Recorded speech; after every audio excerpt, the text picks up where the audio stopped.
Disclaimer: ఈ వీడియోలోని పాత్రలు, సన్నివేశాలు అన్ని ఫన్ అండ్ కామెడీ ఎంటర్టైన్మెంట్ కోసమే చేయబడినాయి. దీని ద్వారా మీ మనోభావాలు, భావోద్వేగాలను దెబ్బతింటే వి ఎక్స్ట్రీమ్లీ సారీ. చల్లో.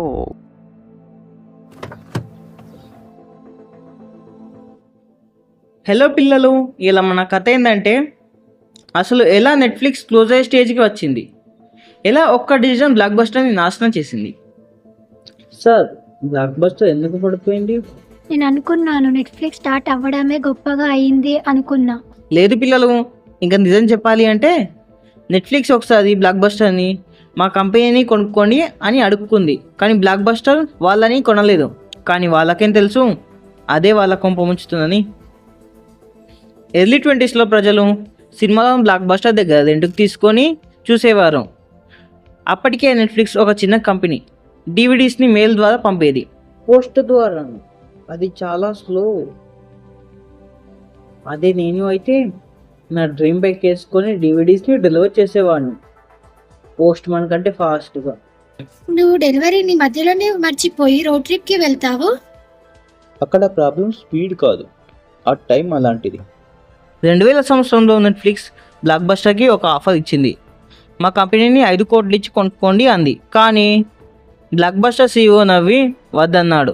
కొన్ని సంవత్సరాల తర్వాత నెట్ఫ్లిక్స్ ఇంటర్నెట్ స్ట్రీమింగ్ స్టార్ట్ చేసింది. బ్లాక్ బస్టర్ పడిపోయింది.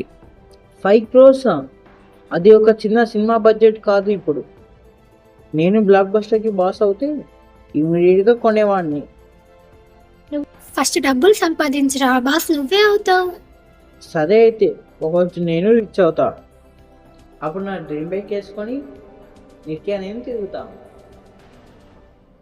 అయితే ఇప్పటి ఒక్క నిర్ణయం ఫ్యూచర్లో కోట్లు విలువైనది. తేజ, ఒకవేళ నువ్వు బ్లాక్ బస్టర్ కి CEO అయితే ఏం చేస్తావు నువ్వు? ఎవరు? నేనా? Let me think. నేను ఒకవేళ బ్లాక్ బస్టర్కి CEO అయితే అప్పుడు నేను ఇంటర్నెట్ స్ట్రీమింగ్ స్టార్ట్ చేస్తాను. కామెడీగా ఉంది కదా. అది మనకు చెప్తుంది ఏంటంటే it is easy to miss the future when you are too comfortable in the present. చలో, దీంతో మనకు అర్థమైంది ఏంటంటే ఎప్పుడు కొత్త ఆలోచనలకు అవకాశం ఇవ్వాలి, అవి చిన్నవైనా పిచ్చివైనా. బ్లాక్ బస్టర్ నవ్వింది, కానీ నెట్ఫ్లిక్స్ అడాప్ట్ చేసుకుంది.